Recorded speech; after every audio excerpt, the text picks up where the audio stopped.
All right, pre-show shenanigans, Everett. There's a chance you saw this on Twitter, but I know you were not watching this live, because I'm about to reference an NBA moment. Now this I is know what you're referring to. yeah, this isn't just for this podcast, but the entire sports industry. Unless you're Stephen A. or Skip Bayless, there will be zero NBA talk for the foreseeable future. Unless you're one of those two, then there will be naturally for LeBron. But unless you're Skip or Stephen A., you will not be talking about the NBA. The NBA season doesn't officially start until the week after the Super Bowl, for just regular sports consumers. So that's when the NBA season begins, the week after the Super Bowl. But we're not here to discuss the NBA itself, more so the star power and stars going around in the NBA. So yesterday, the Toronto Raptors played the Lakers at the Crypt, which it still feels wrong saying that it's Staples Center. It will always be Staples Center. But it was LeBronto. Again, everybody, I was looking it up. They showed it on the broadcast, but LeBron James has the most points scored against an individual franchise, Toronto Raptors, than any other player against a specific franchise ever. That's a side note. Has nothing to do with the pre-show. Just a fun fact. I thought if that was where it was going, I was kind of surprised because I thought it was going in a different direction. Just a fun little fact about LeBronto. I bring that up because the other day I saw something that said LeBron averages a 50-point triple-double against Toronto. Well. And when I first read that, I thought it was real. It was like a ball sack sports. Oh no, I thought it was real. I thought it was legit because I've heard LeBronto my whole life, and I'm like, you know what? I can believe that. I can buy into that. No, that was like one game where he had a 50-point triple-double in the playoffs. But hey, I've had my fair share of ball sacked moments on this. We've all been sacked. So you're not on the internet enough if you haven't been. You have sacked. Not been sacked. But if you've never been sacked, like you're the problem with the internet. After those moments, I saw that and I was like, something doesn't seem right about this number. I know it was high. Yeah. His average got to be high, but I don't know about he averages 27 points per game, which sounds like unbelievable, but that's like right in line with LeBron's career averages. Like I think he has a career 26.8 points per game. So like there is no evidence proving that he's better against Toronto. There is no evidence for that at all. He's quite literally average with his career when it comes to playing Toronto. But that's not what we're here for. The Toronto Raptors were playing at Staples Center, and right after a play, RJ Barrett, new star player for the Raptors, and I like how the Canadian guy going back home to Toronto. I do like that aspect of it. But RJ Barrett had just got a tough basket and one play, so gets the foul call. And let me start by saying this. This doesn't apply just to NBA players, but any basketball player ever. If you ever hit your shot for the and one and you're in that period post basket made pre-free throw attempt, for that like span of 20 seconds, you are the guy. You are the man in the arena. Okay. For about that stretch right before you shoot your free throw for the and one, everybody's got their eyes on you. You are the star. So that's why I think it's so important to note that right after that play, RJ Barrett, everybody's looking at him, not LeBron or Bronny for this one play. Everyone's looking at RJ. He gets the and one, turns to the crowd to get himself pumped, and he noticed a specific somebody in the crowd. He turns, kind of seeing everybody, notices this one figure and has to turn back. And I apologize for saying somebody, because it wasn't just a somebody that RJ Barrett saw. It was Jamie fucking Lannister. All right. That's who he saw sitting front row. I don't know the full name, but Nikolai something. Yeah. And he's just sitting there front row. I will say this as a guy who like quite literally just watched Game of Thrones start to finish for the first time, like 4 months ago. That was like the first time now any moment in the past decade that like, other than like Jon Snow or Emilia Clarke out or like Khal Drogo, like I would not if I was thrown on Twitter and like that Lannister moment happened like 7 years ago, I would gloss by that, would not care at all. But now seeing that as a man who's seen the show, seeing RJ Barrett, who was the man in the arena for that 20-second period of time, to see him then give the floor to Jaime Lannister and have to turn back like, wait, Jaime Lannister, that's a moment right there that I love. Just the NBA superstar recognizing an actor and they're now the fan for a split second. Oh, yeah. Yeah, that's a starstruck moment right there. Yeah, the other thing I could think of recently was, it was at the Laker game. Oddly, go on. Go ahead. I was going to say, oddly, I do feel like when Kobe was, courtside, that also happened a lot where, like, more specifically when players didn't play with him, who were seeing him now for the first time, a little bit different than LeBron coming up and be like, yo, Kobe Bean, what's up? Yeah. So, like when you just said, I was immediately thinking to like, I think it was like the last game Kobe attended to, how pregame LeBron was dapping up and everything. I believe, I don't remember who the Lakers were playing, but like I remember that was one of those moments, Kobe's courtside, where even Laker fans don't even necessarily care about the game being played. It's like that's Kobe fucking Bryant right there, So it's that's like have you seen the video of Ewan McGregor like talking about taking his kid to like school or something, and there's a guy who pulls up and he's like, that's Obi-Wan fucking Kenobi. Yeah, it's Obi-Wan Kenobi. Yeah, like stuff like that. It's like that stuff's cool. And, I love that. While we're here, we could take a moment to point out how I did meet Han Solo, Indiana Jones, at least 4 times at a CPK in my childhood. So like, I thought you were going to go the other direction that we've brought up multiple times on this podcast, where we've met the list of celebrities while we've been at dinner events. That's the unnamed intern. That's a larger list. But yeah, the amount of times just casually run into just, oh yeah, Han, how's Chewie? Doing good. It's not great. Very, very LA. But seeing that moment, like, I'd say the actor for Jaime Lannister, not as quite large as like a Kobe Bryant. Everybody in the building knows who he is. I would still say a majority of people are aware of who he is. 80% of people in that building knew who he was. Oh yeah. Yeah.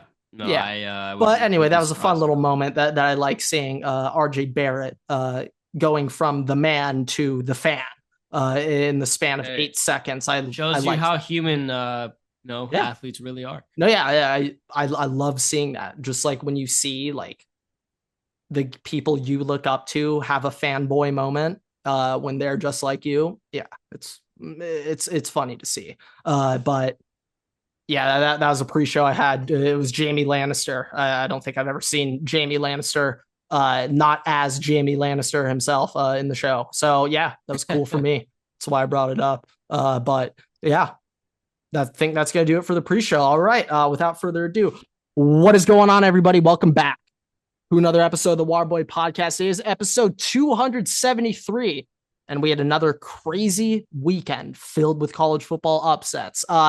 We'll get into it in a little bit, but right now the NFL just doesn't quite, I don't think it quite has the luster it's had in some past seasons. I don't know what it is. It's probably just a me thing. But and then last but not least, Roki Sasaki has been posted to the MLB. We definitely have some thoughts on that. Well, really, there aren't many thoughts to have on that specific piece of news. He's going to the Dodgers. So, Roki Sasaki is a Dodger. A lot of college football upsets. NFL kind of boring. Anything else I miss? No. It's just, this is a weird gray area in sports right now where there's sports going on. There's a lot of sports going on, a lot of games going on. I think still in the football college basketball right now. Shooting college up. Basketball just started. Maction's in full swing on early week. But it is kind of been a weird week in the sense that there's not been a huge amount of news. Yeah. And it's not even like we report that much news on this podcast, but it's just things to talk, like topics, right? Like there's not a whole lot. I do want to start with college football, Grant, and the first thing we're going to start with is the Georgia game. Now, I want to start this off with I just saw a tweet from On3 that I did not see before. Apparently, a Georgia player was filmed celebrating with Ole Miss students. Yep. I also just would like to mention, you can tell Ole Miss has never been there before when you start storming the field with 16 seconds left. Oh yeah, they jumped the gun bad. Oh my, that's like, hey, if Vanderbilt can do it, if Vanderbilt knows how to figure this out, you can figure it out. Actually, that's you can figure it out, Ole Miss. I believe in you. Yeah, I'll say this at least. I'm truly shocked Ole Miss was able to do what they did. I would say one thing that you've been sitting here for the last 2 weeks being like, oh yeah, not gonna happen, not gonna lose. I have been on the basis. I have been on the basis, and I've argued with you multiple times on, hey, what if it happens? The SEC goes this way. What happens? The SEC go this way, and you're like, not gonna happen at all. Let's not even spend time on it. Yeah, I was under the impression that those top dogs in the SEC could do no wrong. I was wrong. They can do wrong. They can do a lot of wrong. Has proven. This is 2007. Now we were like 5 and 6. I was not even watching college football even when I was 6. Yeah, and you might have been. I was aware of Ohio State, but I'm not going to sit here and act like I was watching every single big game every weekend. I think I went to a UCLA game that I very vaguely remember at the Rose Bowl. I know I didn't make it through the whole game. I know we left early, so I don't know if that line. And I don't blame them. To this day, the worst stadium, Everett, when it comes to leaving the stadium and getting everybody home is the Rose Bowl. There's only one tunnel. Dodgers Stadium also. Oh, bad. Rose Bowl's the Dodgers Stadium, 15x. There's only one tunnel to exit the Rose Bowl, Everett. Gross. And they don't have enough parking at the Rose Bowl. So when they have a crazy big event, you park on the adjacent golf course. I'm pretty sure that's a private club too, isn't it? Probably. I don't know though. It's a parking lot. That's what it's used for. So I don't know. So yeah, the Rose Bowl's a train wreck. But okay, back to SEC. No, yeah, I was under the impression SEC could do no wrong. I thought, when it comes to the SEC, there's like tiers. In an A tier, you have your Georgia. I think you're talking about like tiers, like crying, like the Broncos players. No, like S tier, A tier. No Sean Moreno, but like S tier, A tier, B tier. Like I thought you had your cream of the crop. You had and it's been like this for the past decade. You had your Bama. You still do have that separation. It's just not as large now. I'd say I'd still say Georgia's a tier above Ole Miss, but you can't after this past week. No, as a program, as a team, no. Yeah, but just this season, this year, like competing. Well, you know what the answer to that is? I have the answer. I have the solution to you. Georgia is above Ole Miss. Carson Beck is so far below that it brings Ole Miss above Georgia. Yeah, and it's like it's not even like Dart was crazy in that game. No, Carson Beck was just that bad. Yeah, Carson Beck's atrocious. It's here. This is another thing. This truly shocked me, and I would say like a lot of the success for Ole Miss in this game came down to this. Everett, guess the yards per carry that Georgia averaged in this football game. Guess what their yards per carry was? Versus Ole Miss. Yeah. I feel like it's not even that bad. I feel it's gonna be like 4.3. 1 point. Okay. Nope. I was very hey, I just want to say now a lot of that first time I was very far off a number. A lot of that has to come down to Carson Beck Carson Beck, he had a total of negative 20 rushing yards, 8 attempts. I believe he was sacked sacks 5 times, but he didn't actually lose that many. Like I thought it was going to be more than minus 20. I thought he was going to lose more yards than that for getting sacked that much. But it's also the extra. The running backs, Georgia, their running backs combined 18 carries for 71 yards. They average around 3.95, 4 yards a pop. Not terrible. Not terrible. Terrible, but that's why I was thinking 4.3. Georgia in the past, you can kind of expect their backs to be averaging like 5-6 yards a pop. Yeah. For Georgia also, in the past to play how they play. This year, distinctly, their running game has not. Oh, no. It has. No, it has dropped off significantly. And going into the season, my big concern for Georgia was the lack of skill positions, the lack of players out wide. That's why we were talking. We were talking about. We had mentioned before. On paper, Texas was going to be better offensively on the sole basis that they have the wide receivers that Georgia does not. Oh yeah, no, they got the weapons. It's the ironic part though. It's like we can go back to that Texas Georgia game, and Quinn was a little banged up for that, so he can have a slight excuse. But it's like Texas had the quarterback, the weapons. They had the other parts around it, but what they didn't have was the O-line. And they couldn't do jack. I will Georgia. Say, the SEC. I want to get into the hypothetical that you texted me earlier, but I will just say, I think this might end up being the year we see SEC bias. It's either blatant, very blatant, or I think you're going to see it bad. I think, but I don't think minimum 4 RN. So here's the thing, and I don't really want to pull up the SEC right now because my computer might just. Here, I'll get it. Well, I need to visualize. I have to look at it. I have to pull it up on your phone. It'll be. I think I might get it because I'm doing it right now and everything seems fine. So here's the deal. Before, if you guys, we're not going to go into depth here because we did it on a prior episode, but we were breaking down the SEC, the way that it works, right?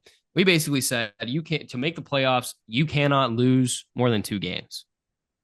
That's why I want to get into your hypothetical here, because the bigger thing is going to be, it's all conference now, basically. It's all conference minus, whenever Alabama plays the Citadel in 2 weeks. They'll all have a bye week FCS before rivalry week. But obviously that win doesn't really count. But it doesn't. Literally. Every team. So we only have 2 teams right now that are 1 loss, and that's Texas and Tennessee. Keep in mind, Tennessee plays Georgia next week. If Tennessee beats Georgia, Georgia's out. It's over for Georgia. And it'll be like one of the most shocking outcomes. I will say that Georgia probably had this the hardest schedule I've ever seen in my life, but yes, we'll worry about that next year. That is where it gets interesting because we're looking at all these teams, right? I think either you're gonna see the biggest SEC bias ever possible, and it's hilarious. Physically that A&M's just sitting there 5-1 in the conference, or the SEC bias dies this year. When it comes to the playoffs, I know you're gonna say that, but you also thought that the SEC was untouchable until this week.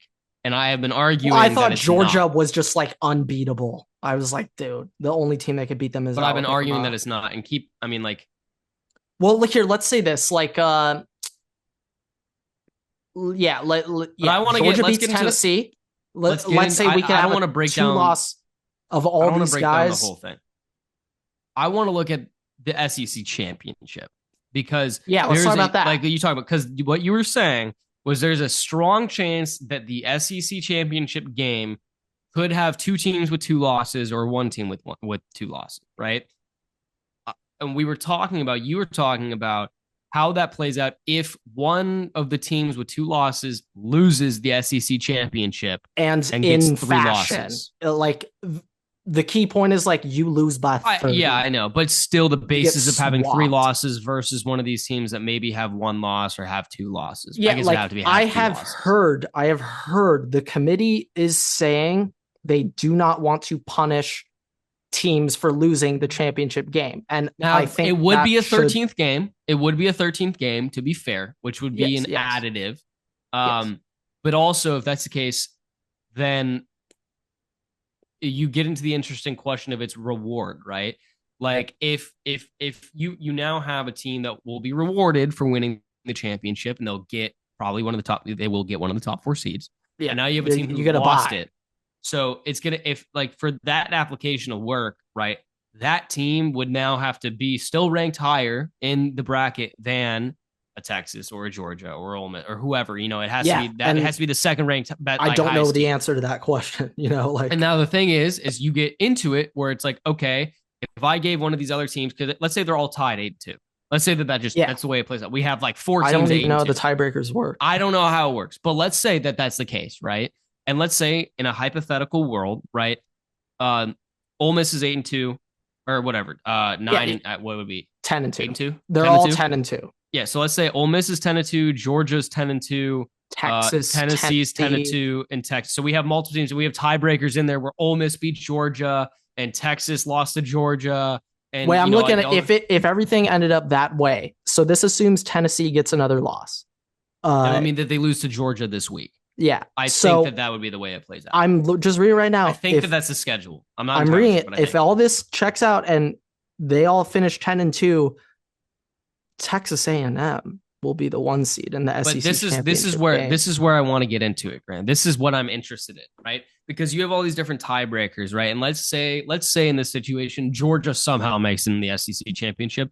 Ole Miss still has that win over Georgia. Alabama, technically, I don't even know if they'd be able to be 10-2 in the situation, but would also have a tiebreaker over Georgia. Mm-hmm. And my question now is, if Georgia loses that game, right, you have teams that beat Georgia. So why would you now let Georgia be ranked above them when they all had the same record going into that, and Georgia just got lucky? Oh, no. Having the extra game. So now that's where you get into the interesting thing, because now if I gave Ole Miss or I gave Bama that extra game, they would have won that game, right? So now you get into the interesting thing. This year, everybody was tied. I know you can't punish a team for losing it, but in that situation, it's such a unique situation where I do feel like you should be punished. Yeah, it's like, I think it's a little bit unfair. I don't want to punish also a be team honest here. for earning the right to play. If Texas A&M made it and they were host whatever, they made it the SEC championship game, and everybody's 10-2 and they're 10-2, they lost. Oh yeah, it has no problem just being they're out. Yeah, I love it problem. No, you see, now this is back to the SEC bias. Okay, that's the thing. There are tiers to this shit, and we don't put A&M in that tier. And so what you just said, like, I'm laughing because it's funny, but that's how the committee would. It's how it will. But that's also the thing. That's the thing that's interesting to me, though, is let's say that we get in a situation. Let's say Texas A&M is in there and Georgia's in there, and let's say in this wild situation, Texas loses like a quadruple overtime, and but let's say in this unique situation, right? A&M wins, okay, and they beat Georgia, all right. But just roll with me right now. Okay? I'm rolling. Right? Because I'm just trying to discount 8 haymakers to the jaw right there. I'm rolling. I'm just trying to discount any potential issue for having the loser or whatever, right? If that's the case, right? I really want A&M to win the SEC and get left out. I need to speak before this leaves my brain. Yeah, cool. I'm gonna mute myself. So what I'm basically trying to think and say is, in the situation where A&M would lose, they would get the boot, right? And they'd get the boot because obviously now you have the chance to bring in a team like a Bama or bring in a team like an Ole Miss or bring in a team like Texas, right? Now, if Georgia loses, you're still in the same situation where the replacement is still a high-profile SEC school. It's still a Bama, or it's still a Texas, or it's still a Ole Miss, right? Like, I know Ole Miss is not exactly there, but you get my point. So that makes me, or I guess Tennessee, right? So that draws in the question where I don't know if it necessarily matters who loses that game, because the replacements for the SEC bias in quotation are still very high profile SEC schools. Yeah, like real quick, if I could just quickly pull up, I know it's not accurate, but just the top 18 teams in the AP poll right now. Let me just pull that up real quick. Everett, of teams that, like, let's say are outside the top 12. I'm going off AP poll. I know it's not the best, but of those teams that could still get their way in, I would say Miami's technically 12th. But you're talking about getting into the playoffs right now? Yeah, I'm looking like. I'm sorry, I just got a fraud alert on Miami, by the way. So. Oh yeah, and that's confirmed. We knew that. Good on the fire station. Good shit, boys. But I'm just thinking of teams that like have a say at getting that 11, one of those last spots. I'm now thinking of a path where 5 SEC make it, Everett. So on the teams just on the outside, it would be like a Miami, an SMU, a Clemson, a Colorado. They're two loss. A Kansas State. No, I know, but I'm saying if they run the table, win out and everything, like who could still be in it? Yeah, but you do have to remember though, it's not the quantity of teams. Like those teams are replacing probably what would be a singular individual seat, right? Like Colorado making it would mean there's no BYU, or a SMU making it would mean there's no Miami, or a Clemson making it would mean no. I'm trying to think of right? like okay, I get what you're saying. So you have to look at outside Notre Dame, of those. Yes, Notre Dame. You have to look at a Notre Dame, or look at an Indiana, look at a Penn State, like teams. Penn State, that are not solidified. No. Yes. You moved in the right direction. Okay, I think. Let me say this: 11-1 Notre Dame. I do not care what the rest of the country looks like. They are in. They're in. They will be in. 11-1 Notre Dame. That was the one thing I say about Notre Dame in the creation of the 12-team playoff. Like, you guys will never get a bye because you're a piece of shit and won't join the Big Ten, and we don't even want you anymore. Does the Pac-2 have a championship game? I think they technically do, but the playoffs committee states in order to get the conference champ bye, there needs to be 10 or more schools in your conference. I am just saying, Grant, Washington State is 8. No, I know. Which I didn't realize. Oh yeah, no, like they're winning, but it's like they won't have that conference champ thing. No, but I'm just saying, like that. I know, but the thing, it's unfortunate. It's unfair, really. But for Wazoo or Oregon State to make the playoff this year, they had to have gone 12-0. Probably, yeah. I mean, yeah, most likely. But it is still an interesting dynamic wrench in there. Like, I wasn't even thinking about that. Oh, yeah. No, like it's still, that's still a thing. But it's like right now. I mean, look. They got here. You know what? Let's do this, Grant. They got 5 in. Can you quickly, just right now, I know you had it written down from earlier. Can you just do your 1 to 12 team ranking currently? Yeah, I got those. So I need you to do that so I can get, you want me to go 1 to 12 or 12 to 1? Just give me, I don't care. Let's do 1 to 12. It'll be easy. It doesn't matter. I just need, this is not even for a clip. I just need to know. Oregon 1, Texas 2, BYU 3, SMU 4, Ohio State 5, Penn State 6, Tennessee 7, Bama 8, Indiana 9. I'm sorry, Windiana fans. Notre Dame 10, Ole Miss 11, and Boise State 12. So is there currently four SEC's teams in there? 1, 2, 3, 4. Yes, 4. Based on that and thinking of the way that this is going to play, I think that's very likely going to be the 12. I mean, likely that is going to be the 12, but also as a just basis that the amount of teams the SEC will get will be capped at 4. The only scenario, and it's kind of over now because they beat Michigan, but it was Indiana tripping up. But now there's no way Indiana loses the last game of the season. I don't even know who they play, but they're going to be 11-1. So they won't be in the Big Ten championship game, and they should be in. We'll see if that ends up happening. I mean, look. The only way that I would assume maybe you have a different scenario where 4 SEC teams don't get in and it's 3 SEC teams is if you now have an ACC school. Yeah, like a Clemson can get in or something. It would probably be an SMU. I'm thinking right now that the ACC championship is going to be SMU Miami. It's just a question of both those schools get in. Let's quickly harp on that. I'm thinking, so if Miami wins that, let's say both Miami and SMU win out, they're both going to be 11-1 going into that game. Yeah. Obviously, if Miami wins, they're obviously in. If SMU wins, they're obviously in. Yeah. I think, though, now they'll both be 11-1. The loser will be 11-2. I can see SMU getting dropped out, but if Miami lost, I can see them staying in. I don't really know at this point. I don't know, there's that but I'm much. just thinking. I don't think if there's that much bias towards either team. I know Cam Ward is. I literally think it's just brand name of Miami.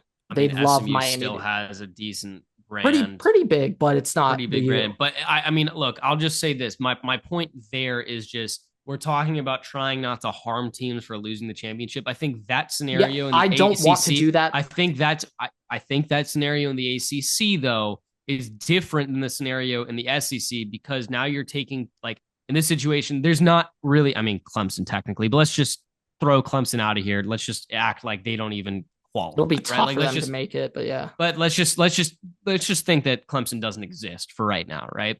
There are no teams. World too, so there are no teams that are going to be tied with going into the championship game in the same way that the SEC would have 4 different teams tied going in the championship game, right? So in that basis, the ACC championship game wouldn't harm somebody in the same way the SEC championship would because you would be chosen over teams with the exact same record or anything like that to get in there. Which is why I'm thinking there might be a possibility that one of those ACC schools, depending on how close that game is, makes it over an SEC school. And that would be where you go from 4 to 3. But I think the limit for the SEC now is 4.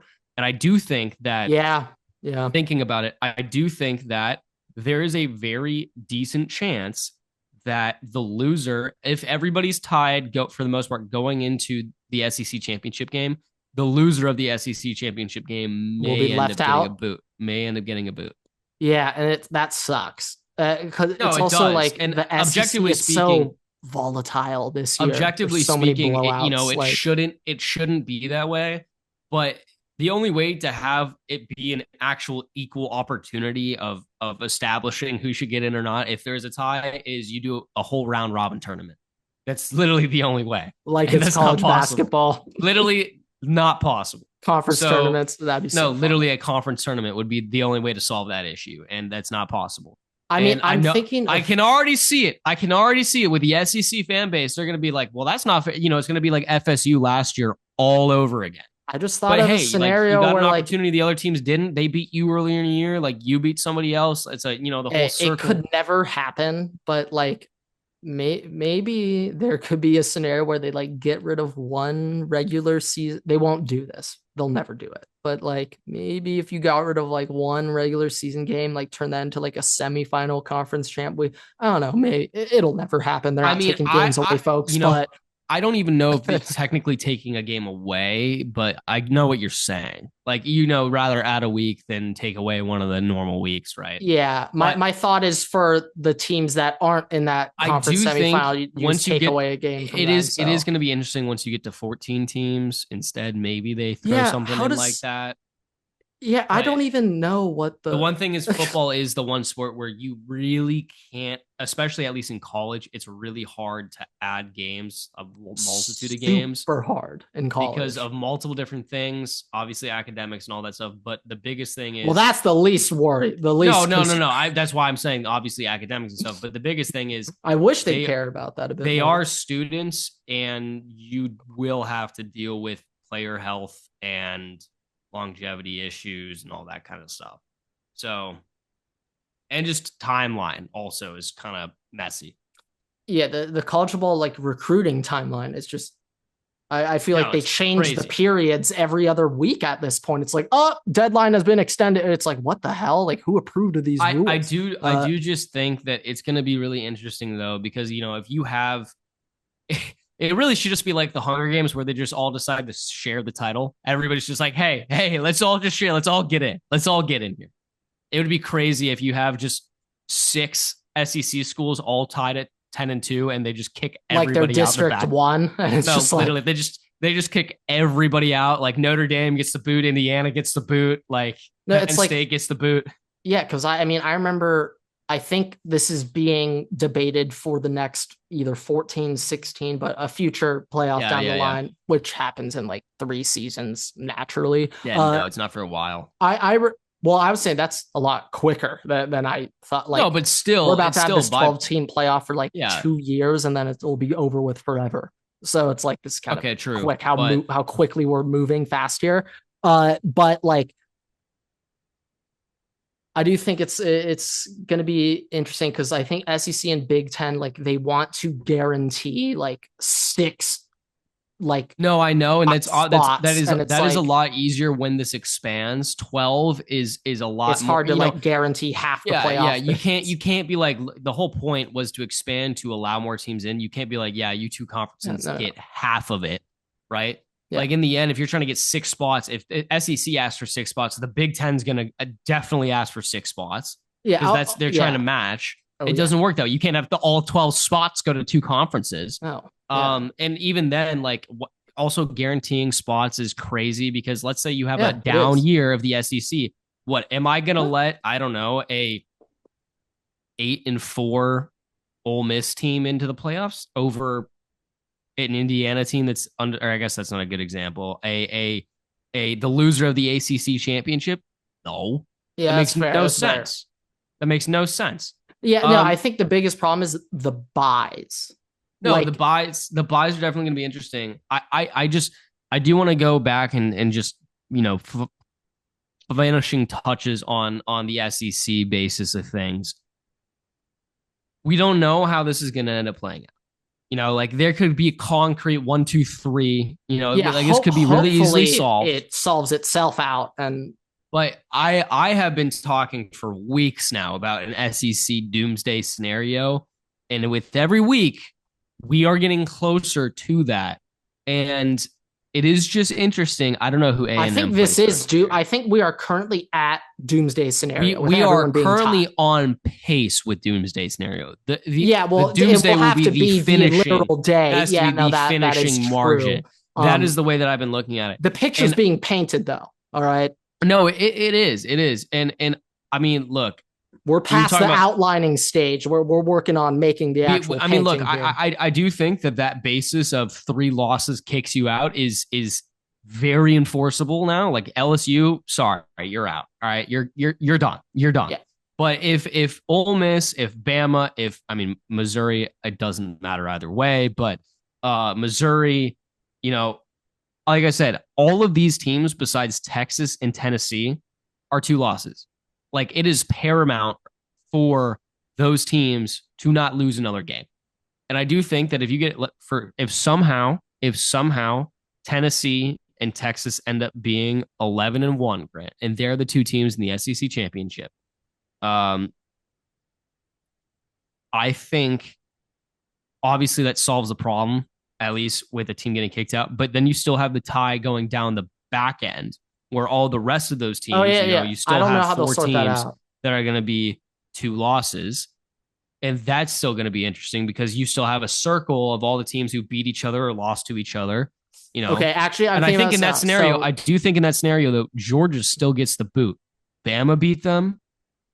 I think and Ole Miss beat them. They probably should. This is what I'm thinking, though. And this is going to suck, but college football playoff rankings, like leading up to that last final day, like those are going to impact it a lot. And like the committee, they're now going to start thinking like, I'm just using last week, for example, like does Ole Miss beating Mississippi State, how do we compare that win to Georgia beating Georgia Tech? You can't compare. Like, what the hell are we talking about? Like, what? There's not like takeaways you can draw from that, but they'll try to. Suck. They both suck. No, exactly. But they'll try to draw comps. And so here, we're going to see how the teams are going to be ranked today, on Tuesday. And where they have Tennessee and Georgia specifically is going to influence this shit a lot. Right now, Tennessee's at 6. Let's just use reference right now. What does the AP poll have them at? Just for reference. Here, sorry, give me 1 sec. I think Georgia, actually, I'm just staring at it. Tennessee's 6, Georgia's 11, right? Yes, on the AP poll. Let's just assume for the basis of your statement that holds. Let's say Georgia then beats Tennessee. So we'll start off with this. Ranking Georgia and Tennessee. Georgia will be above Tennessee. We'll start with that. They'll be above them to determine what numbers, but they'll be above Tennessee. Now, then is Ole Miss also above Tennessee? No, we'll see that this where it's going to get interesting. Now, let's start with Alabama. Now, Alabama lost to Tennessee, but beat Georgia. But the committee's going to have Georgia over Tennessee.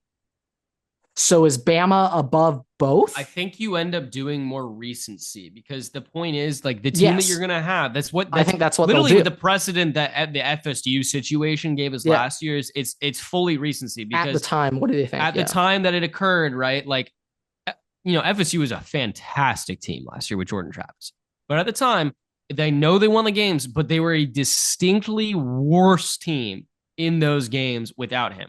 And that caused the issue to be like, hey, this team is not, I know they're ranked here, but they're not actually this quality, right? So I think you have to, it's going to be more recency bias applied. And you're going to look at, hey, it's also, BYU beat SMU, was it week 2, right? Yeah. BYU like right now is what is 7? It, 6, 7?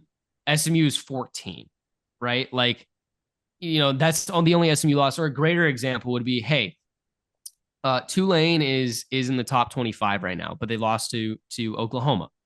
We lost to Oklahoma. Now Oklahoma's not ranked, but they beat us, and we're currently a ranked team, right? So that is just the example of the basis of where you're at now versus where you were at then. Yeah, like that's what I kind of think about with like Notre Dame. Like, hey, I think I've been making fun of Notre Dame the most online for losing to directional Illinois. And we will never forget how you lost at home to directional Illinois. We will never forget. However, since that date, Notre Dame has surpassed even my wildest they're doing very well. Expectations they're preseason very well. for where I thought they could be. They've passed that. And for what I expected. That's why I think with the SEC, it's going to come into like, hey, okay. Yeah, Ole Miss Alabama, right now is. I think, but it's also going to be heavier. Like, okay, was the Tennessee loss was after the Georgia win, right? For Ole Miss, we're talking about here? For Bama, we're talking about Bama. Oh, for Bama. Win. Yeah, they beat Georgia before they lost to Tennessee. Yes. So I think that loss to Tennessee is going to hold more value than the win against Georgia. In the same way that Georgia's loss to Ole Miss is going to hold more value today, yes, than their win over Texas. Yeah, 100%. Like, right? It's very funny. Texas is just like they're going to be number 2 SEC wise for this upcoming poll. No one's going to bat their eye twice at it. But it's just like it's funny how like you're going to see in the SEC. You're going to see it in the next 3 weeks how biased they are to the SEC. It's going to make your ears bleed. You're going to be like, am I the only one with like a thought who's watching this right now? No, you aren't. But just that ESECPN propaganda machine, boy, do they get up. I mean, look, it's going to be interesting. Playoff time. I wish I could have a screen right now with just a layout of the rest of the schedules for each team. Like that'd be very sick. Someone make that. Someone make that. You can like just see it across the board and it just has all the games, right? Like I wish that I had that. I don't. Yeah, I got that. That's the only reason I'm competitive in my fantasy Premier League stuff. There's just a spreadsheet online. But I wish I had that so that I could actually maybe I could find it if I looked it up, but my computer might crash. Maybe you can look that up right now. Let me try. But yeah, I would just maybe look up SEC team schedules, like conference schedules, and just click images. And maybe it's there. Because I was gonna say maybe we give who we think that these 4 teams will be based on what the remaining schedules are. But it might be too complex for us to do without being able to look at, or too time consuming, I guess is the better term, without being able to look at that sheet. I'm waiting for this to load, but no bullshit. I Googled SEC football schedule grid, and I have it. So, it means more in the South. That just confirmed it. Can you just text me a picture of that to my phone? Can you just text me a picture of that? Look up SEC. Well, hey, if I do that, my computer I'm going to text you what to copy and paste into Google to find it, okay? Because I know how to look it up. I'm just like, just take a picture with your phone and send it to me. I mean... Is it just large? You're the one... It's large? It's just, you're not going to be able to copy and paste it. You're the one who requested this. You're the one who asked for this. It sounds like a warning to me. I sent it to you on Snapchat. There it is. But yeah, now I have it. Rest of season schedule. We'll start off with the Alabama. Sweet God, Jesus Christ. We'll start off with the Alabama Crimson Tide. Is this the rest? Is the end of the schedule here? The whole schedule for the year. You didn't send me the whole. So you just sent me the first half of the schedule. Or no. I sent you the link. at the top, so you could type it in. Oh, that was not what I was. All right. Hold on. I got you. I didn't. I was looking at exactly. I was saying just send me a picture of the literal back end. Just on a quick little outlook rest of the year. Yeah, no, Georgia, they got one game on the schedule. Tennessee. All right, so let's do this, Grant. I want to look at who they we play. Win where are we right now? We are now. Maybe this is elitist Grant. Going to be wrong again, picking Georgia again, but like so this is what I want to look at. I want to look at over them. I want to look at. Okay, Georgia plays Tennessee, nobody else. All right, so you could feasibly have 2-loss Georgia, and then Tennessee plays Georgia, nobody else. So you could conceivably have 2-loss Tennessee. So we have 2 10-2 teams. We established that. Yes. All right. Now, Ole Miss, Florida, they're on bye this week. They play Florida. Let's just assume 2 losses. Ole Miss is winning out. Let's just say so we have 3 2-loss. We have 3 2-loss teams. All right, let's now Texas. This is where it gets interesting. Texas, is Texas 1 loss? Texas is a 1-loss team. And I've been saying this for a while now, but Texas does play A&M at the end of the year. So we could either have a 11-1 team or we have another 2 10-2 teams. Yeah. So that is where we get interesting. A&M, where's A&M at? They got Auburn the week before, but Auburn's going to be in a look-ahead spot for Iron Bowl, so that's not a threat. So, throughout the rest of this season, all right, the rest of this season, it is just one game that each of these teams play, and that outcome for every team minus the A&M one, unless Bama somehow loses to Auburn, is either to establish 2 losses or Texas is the only 1-win team. Or I guess same with Tennessee. Tennessee could be a 1-loss team. Yeah. If they somehow beat Georgia. And if they beat Georgia, it doesn't even matter what Georgia does. Yeah, so, I think the way it's going to play out, I think Texas is going to beat A&M. As of right now, I'm thinking that. And they'll be 11. Then we'll have 4 10-2ers. Okay, so we'll have Georgia, Bama, Ole Miss. Wait, Tennessee. A&M will have 3. A&M will be 3, so A&M will drop. You'll have Texas at 10-1 or at 11-1. Are you going to say Georgia beats Tennessee? Yeah. Okay, so then you're going to have 1 10-1 team or 11-1 team in Texas. They're already there. Then you're going to have a 10-2 team in Tennessee, a 10-2 in Georgia, a 10-2 in Ole Miss, and a 10-2 in Bama. Yeah, and I do not know what the answer is. And in that situation, it's all SEC losses, correct? The guarantee right? in the yes. And in that situation, the whatever team goes of those 4 teams, whatever team of that goes to the SEC championship automatically in. So now we're deciding between 2 of those 3 teams, and those 3 teams in this situation, let's just say Ole Miss isn't going to be there in the championship. So let's just say it's Ole Miss, Georgia, or Tennessee. Let's say Bama makes it in, right? I think in that situation, Ole Miss and Tennessee both get in, and I think Georgia's left third. Or I think actually, maybe. If Georgia beats Tennessee, then that's the recency thing. And Georgia makes it in over Tennessee. That's where I'm. So we have to wait and see. And hey, Tennessee can solve this problem by winning. Really, the way that that layout, the 2 of those 3 teams, how that plays out is fully determined on which team makes it to the SEC championship game. Because if Tennessee gets picked, that outcome is completely different. Because then maybe Georgia gets left to the curve. This or is kind of what is different. What I'm thinking in my head, I have a feeling of not Texas because they kind of control their own destiny. But if you're Tennessee, Ole Miss, Bama, Georgia, I think of those 4 teams, you want to be Tennessee. Like Tennessee, they have just 1 game left on the schedule that they could drop. They still control their destiny by beating Georgia. Yes, but I feel like assuming they lose that game, I don't think Tennessee can drop below Ole Miss or Alabama for losing to Georgia. I don't think it is can. Just. I mean, we'll see. But I think Tennessee is kind of a very solid lock to make it now. It does look. It does get interesting though because Tennessee, they've dropped games. What did they lost to Bama, correct? And they lost to No, they beat Bama.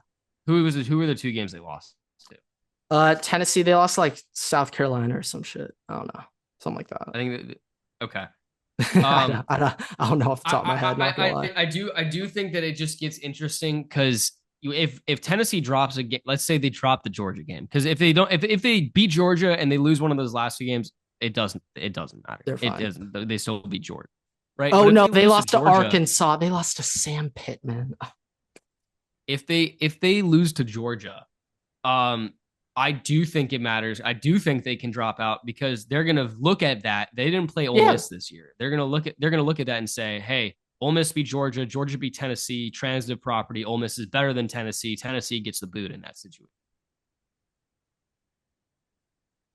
Yeah, it's not even going to be whether or not they had the head-to-head matchup. They're going to the next thing that they're going to look at is who were the common opponents. And in that situation, the biggest win for Ole Miss is Tennessee's biggest loss, technically.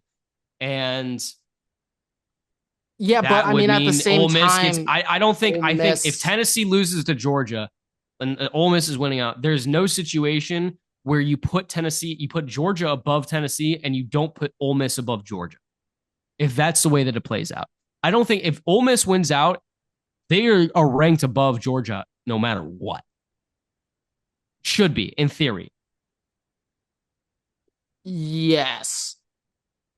So in that situation, Tennessee would get the boot. Kind of. You get what I'm saying, though. Logically, yes. But hey, we both know the college football. But you keep harping on recency bias, like. But that's the thing. When you talk about going to hold the most weight in all of these. If that is the case, then the Ole Miss win over Georgia is going to hold the recency bias, and Georgia's win over Tennessee is going to hold recency bias. And that basis, Tennessee goes behind Ole Miss because you're going to have two teams. Tennessee didn't play Ole Miss. That's my point. Is the only common matchup, the way that they're going to look at it is going to say, okay, Ole Miss played Georgia, Tennessee played Georgia. Are you going off common opponents recency That's going to be the way that I would look at that. Was you're going to say that Georgia played Ole Miss and Georgia played Tennessee. That's going to be the team because Georgia is in that situation.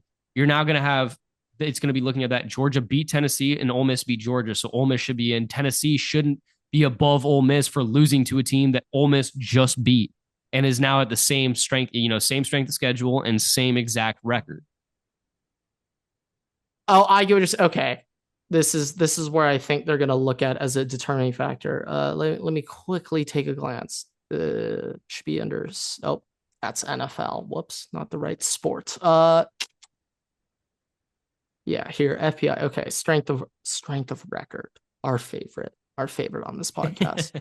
Strength of record. Hey, I think it does help with the G5. I will say that. Let me find it real quick. Resume. Here we go. Nice and easy for everybody to see. I love it. Shout out ESPN just this one time. All right, strength of record. Taking a look right now. So, okay. So the three teams you were focusing on were Tennessee, Ole Miss, Georgia, correct? Yeah, but I mean, it's really four teams. It'd be Bama, Ole Miss, Georgia, Tennessee. I was just saying that Bama makes it into the SEC.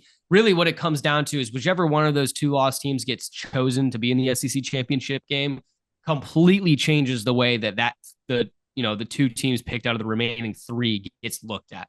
If Bama makes it, you're now looking at Georgia as the common opponent. If Georgia somehow makes it, all right, then you kind of looking between the way that Bama, Ole Miss, Tennessee played out. If Ole Miss makes it, you're looking at Georgia, Tennessee, and Bama, which then still common opponent is Georgia, I guess. And actually, I guess Tennessee did play Bama. Yeah, I'm just looking at strength of record right now, currently as it stands. Oregon's number one. Makes sense. We don't care. Let's look at the SEC. I will say that Georgia is currently number 3 strength of record. Bama's at 8, Tennessee at 9, Texas at 10, Ole Miss at 12. And they're about to play Tennessee. You mean Georgia is about to play Tennessee? Yeah. And now I hate Georgia. You should kill Georgia when you have the chance. This is our chance to eliminate them from the I'm playoff. just saying, that's why I'm saying if I'm looking at this situation specifically, Ole Miss, Georgia, Tennessee, Georgia's going to be in. That's the common situation. They're going to be get them. It's going to be the question between Ole Miss and Tennessee, and I'm saying Tennessee would get the boot in that situation based on Georgia being the common situation. Okay. Yeah, you look at strength of schedule, but also you need to look at conference opponents, those games, and the way that they played out against common opponents and your own matchups. And in that situation, yeah, obviously strength of schedule matters, but I'm going to value strength of record. Strength of record matters, but I'm also going to value what common games you guys played against each other. Let me just look this up. Common games against opponents. College football playoff ranking criteria. I think they actually have this posted. They used to have it for 4 team. I don't know if they still do. Okay. This is how they compare in this order. Okay. So this is when determining tiebreakers. This is how they rank them in this order. And this is from the committee itself. Number 1, performance on the field. We're about to get into a bunch of stuff that breaks down performance on the field. Obviously, that's how you're going to compare the 2 teams. So number 1, conference championships won. That's going to play itself out. That you get buys. So this is really where it starts. Number 1, strength of record. Number 2, head-to-head results. Number 3, comparison of results against common opponents. So I think if you have I don't think that, look, either way, none of the strength of records are going to be the exact same margin, right? But I think if it's close, I don't think they're going to be like, hey, if it's, I don't know, what is Tennessee's and what is Ole Miss's right now? Just for example. Let me just slightly get, so as just of give me the actual number. Tennessee's 9th, Ole Miss is 12th. There's not like a percentage number in there. There's not like a 0.692 value, whatever. No. Tennessee is.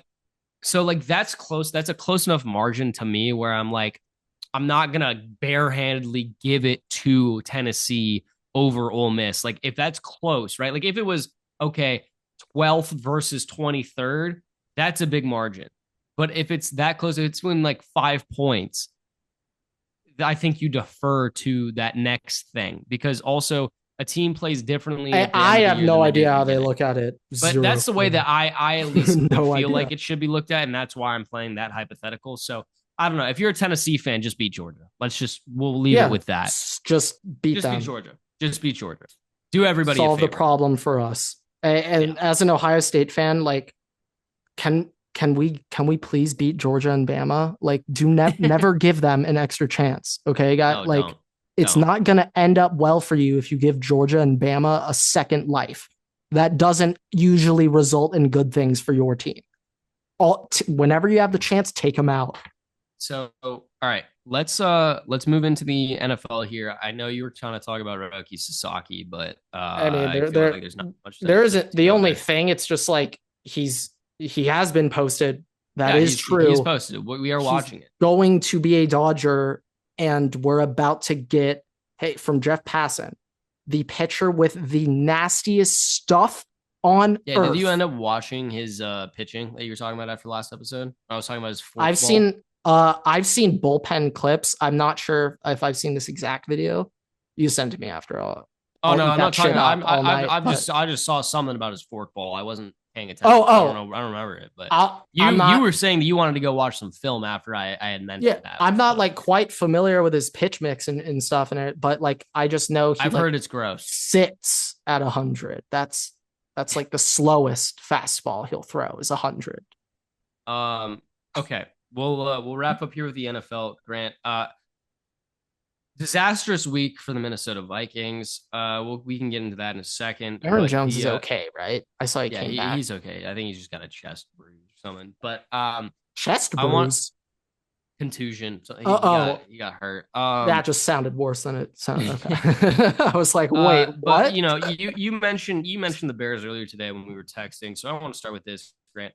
I saw this at the start of the episode, so if you track back, you'll probably see the moment that I saw this tweet. And yes, it's a tweet, not an X post. Okay, it's a tweet. No one will correct you for that on this pod. Elon Musk will, but this is from Adam Schefter. Adam Schefter, and I didn't even think that this was something that needed to be stated, but he said Matt Eberflus said the team will not change quarterbacks and Caleb Williams will remain the starter. So that's the state of the Browns currently. How was that answer prompted? Did somebody in the media ask, hey, are you benching Caleb? Did somebody ask hey, Matt, I don't know. Have you considered any positional change? Like, I'm very curious because what if it was a very open-ended question like, hey, Matt, like, is there any changes you were thinking, maybe in personnel or maybe some like coaching changes? And if he responded to that with, we are not planning on benching Caleb, it's like, whoa. No one said anything about that, dude. What? Where do you come up with that one? But yeah, there's, mm-hmm. Do you know the question that was asked? No. I just saw someone else. Okay. Stay on Bears or? Well, we can stay on Bears. I can get to this. Okay, I'll say my thing. There are only 3 absolute truths in this league. All right. There's only 3. So everyone listen up, listen closely. Number 1 truth. And I'm going to rank it in this order because this is the order it goes. Number 1, the Chicago Bears will never have a good quarterback in the history of the franchise. That's the number 1 absolute truth in the NFL. The Bears will never have a good quarterback. Absolute truth number 2. And I thought of putting one team above the other that we were talking about first, but in actuality, it's this other team that takes a cake at 2. Number 2, the Cleveland Browns will never have a franchise quarterback at the helm of that team. Just watch 1 quarter of Cleveland Browns football, and you'll realize why the people of Ohio love Ohio State so much.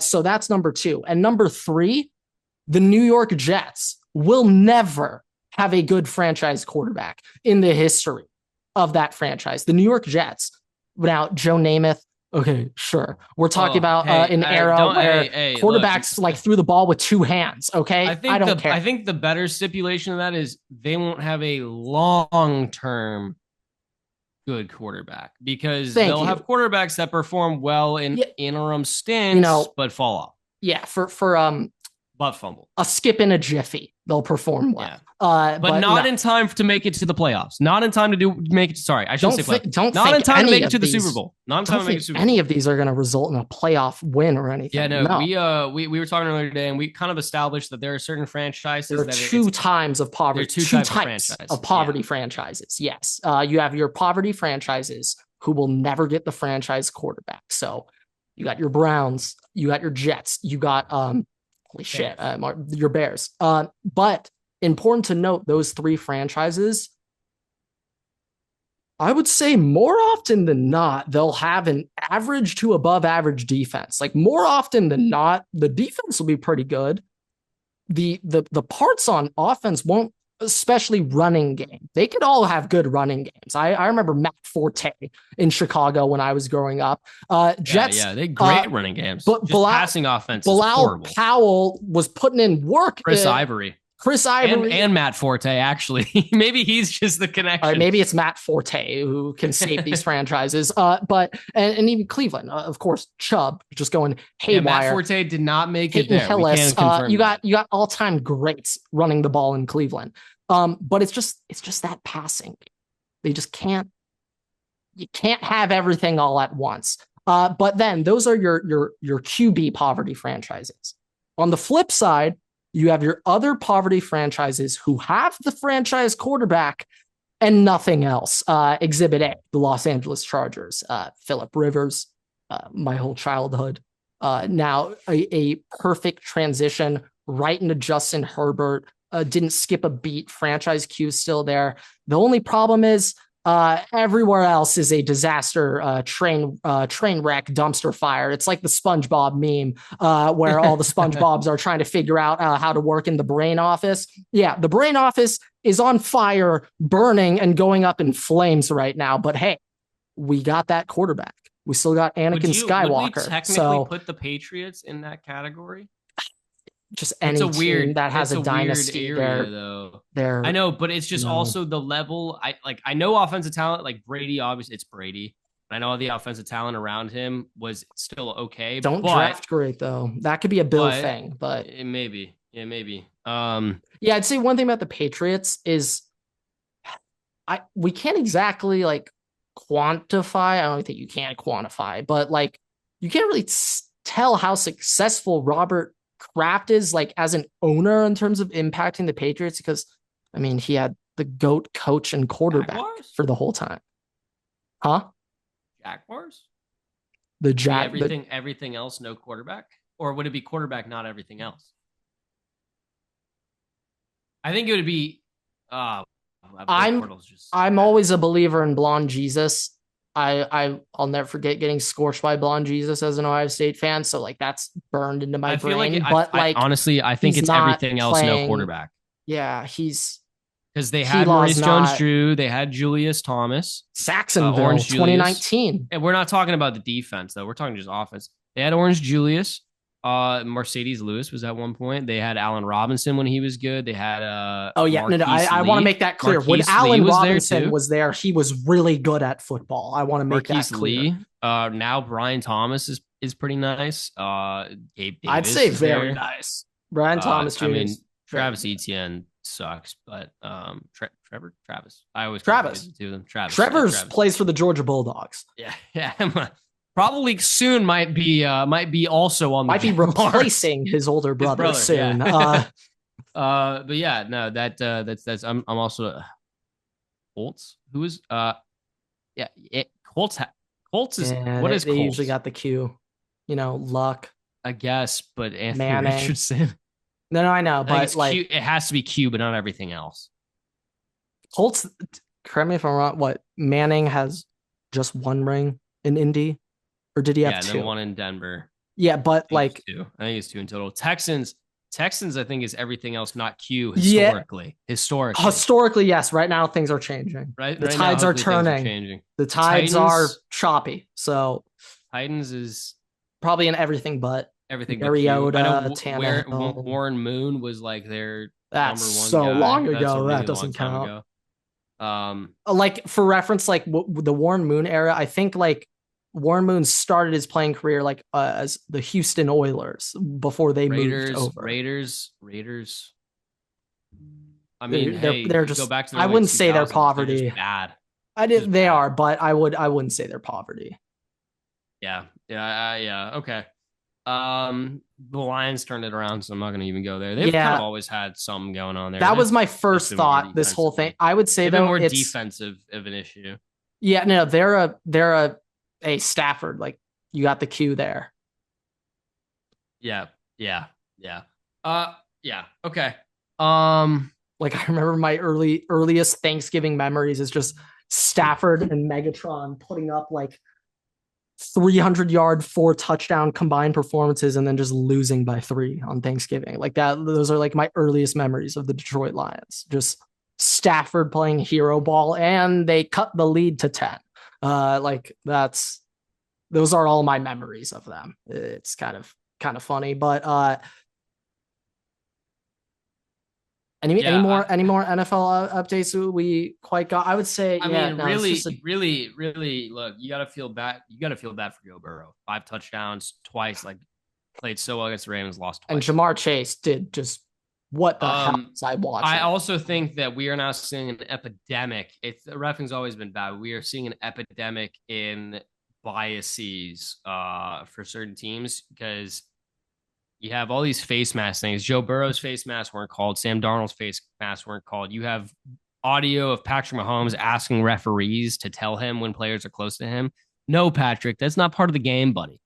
That genuinely made me upset. Not even mad and like angry, just upset that they don't even try to hide it anymore. And they don't even care about hiding. You've got other teams where it's like this weekend we had a call go against us for face masking Mac Jones, but not when Sam Darnold gets face masked. How is McCorkle getting at the end of the game for the Bengals game? You had 3 face masks occurring at the same time that weren't called. You'd expect them to get one of them. Also, don't know if I would have gone for 2 in that situation, but that's a different argument. It's just interesting. The only thing that I'm going to say about first of all, the Lions should not have won that game, but shows that they're Bro, human. First of just all, what am I? second of all, for the Vikings, look, it was a horrible win. That game probably is second of my recent all time ass list, and the first one is the Raiders game last year. This got may it have been out the worst week of quarterbacking in the NFL in like 15 years. a really long time. Yeah. I'm just looking at the overall stats. I will just say, look, I'm just gonna say this. Sam Darnold is the sole reason in that game that we would have lost it. Literally the only reason. Everybody else was executing. Defense was executing. Offense, everybody but Sam Darnold executing. Okay. The problem is now Sam Darnold, it's hit the clock struck midnight. He's a pumpkin again. All right. I mean, the glass slipper fell off a while ago. All right. The carriage has turned back. But yeah, it's not a bippity boppity boo anymore. All right. But Kevin O'Connell, I've critiqued his play calling a lot. This is the one time where I'm actually this is what I remember no. from last year. I'm going to say this one time, this game was not actually on his play calling. It was on execution. He got the offense into the red zone. He spent more time across the 50 in Jacksonville Jaguars territory than the Jaguars had the ball the entire game. And we did not score a single touchdown. So I think we spent more time in the red zone than they had the ball. That I might not be able to confirm, but I do know at least I'm pretty sure. I have no way to confirm that stat, but let's run with it. That is on Sam Bradford's ability. He threw 3 interceptions. It should have been 4. Should have been 4 interceptions. And most of those were once we were on the other side of the field. That is inexcusable. And I get you got to back your guy, Sam Darnold. He's our guy for the rest of the season. Doesn't matter. Can't do anything about it anymore, right? You got to back him. It'd be crazy not to back him based on the fact that he's been playing better than we thought he would. But 4 interceptions, inexcusable. I also say one of them shouldn't have counted because it hit the ground and then they still reviewed it and said it didn't and it was an interception. Pretty sure that's clear and indisputable evidence that it hit the ground there, buddy. But we need to be Sam Darnold specifically needs better. If Sam Darnold was playing how he played 2 weeks ago, that game should have been 30-7 at the end, and it wasn't. And I know I said I've been joking. I was like, hey, we lose to the Jaguars. We need to have some serious conversations. This was the second, I guess, not the second worst, but this is one of the worst outcomes. It would have been worse if the team itself overall played bad, but everybody did besides Sam Darnold. If it was Sam Bradford, we probably would have won 40-7. But yeah, I was gonna say no slander there. Nice little hey, thumbs up there. Yeah, no slander. But Sam Darnold needs to be better. And if we played like that against the Lions, or we played against the Packers or any of these other teams, we would have gotten absolutely annihilated. And that's not acceptable. So I think going down the stretch, this is a playoff team, but it's going to come down to, is this anything more than a first round playoff team? Fair. And that comes down to the shoulders of Sam Darnold. And if he plays like this, no, that's a first round elimination. So I don't know. Yeah, I'd say one thing, I'm just looking at box score. I'm a box score watcher. I know, folks. But this genuinely blows me away in a good way. I'm saying this is a good thing about your defense. Everett, do you know the yards per play that the Jacksonville Jaguars averaged in that football? Like 2.3. Good enough. 3.3. That's per play. That is so bad. Like that is you average a 3 and out.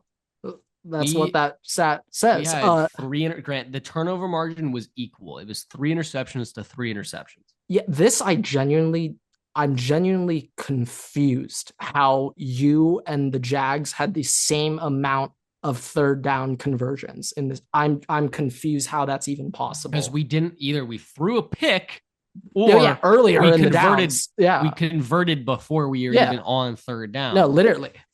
That's why it's like, this is mind blowing for me to even be reading this. But this is one thing I'll say. This is now I know it's Mac Jones, guys, but 87 passing yards on 22 dropbacks. He averaged a little under 4 yards per dropback. I know it's mac and cheese, guys. I know, but that's still elite shit right there. You don't just fake your way into that when you're playing defense in the NFL. No, the defense is for real. Like that. I was a little bit concerned the past couple of weeks, just compared to the first 5 games. Like, oh shit, seems like maybe something's happening here on defense. But like, I know it's the Jags. I know they suck, but this makes me feel very confident rest of the season. Brian Flores specifically, in terms of just being able to just shut down a team, like on a no, win. I would agree with that. I would agree with that. But yeah, I mean that's really all I had in the NFL. I don't know if you have anything else. But the one big thing I had for the NFL, I just had a quick little Chargers talk. Jesse Minter has been unbelievable. I believe he is one of 5 defensive coordinators since the early 1990s to hold all 9 of your first opponents to under 20 points per game. Yeah, so Chargers have not given up over 20 points per game this year. They have not done it yet. Like, and I want to point out the Chargers defense. Like this past week, I think the Chargers had 7 sacks, Everett. Khalil Mack and Joey Bosa played a combined 21 snaps, like maybe a fourth of the game, and they still had that number of sacks. Like, you tell that to Staley last year, hey, Khalil Mack and Bosa can only play 20% of defensive snaps today, and he's like already on the bus flying back home because he knows like we lost. But like Minter is genuinely unbelievable. And I'm going to give him his flowers now. And I'm not going to repeat this because then he'll certainly be taken away from me. But what Minter's doing right now with this roster, like this team. Yeah, like this team of players, it's like genuinely should not be happening. Like he made Diane Henley like a very good linebacker in the NFL. Him play. I was surprised he was starting. Like Henley is very good. But most importantly, he made Christian Fulton an NFL caliber player again. I thought he was going to be out of the league after his years in Tennessee. But also our 2 rookie corners, Still and Hart, both like 5th round, 6th round guys from this past draft. They're both playing out of their mind at outside corner right now. And like Asante Samuel, I think he's out for the year. That hasn't been confirmed yet, but I'm pretty sure he is. He hit IR a while ago, and when asked about it, Harbaugh essentially acted like he had never heard of him in his life. Like literally was like Asante Samuel Jr., huh? Like yeah, like we're done with Zont. He's gone. But it doesn't matter. Like we upgraded by throwing him on the IR. Like I don't know how to explain it, but Minter, specifically what he's doing with the DB group, Minter has just revolutionized the Chargers defense. Like we're actually like our offense. Yeah, a 6-year-old can shut down the Chargers offense. That shouldn't give you a problem. But the Chargers defense, I'm not sure if there's any team in the NFL right now who would feel very confident that they could put up 28 on the Minter defense right now. I don't think there's a single team in the NFL who would put 28, who is approaching that game like, oh yeah, it's gonna be easy.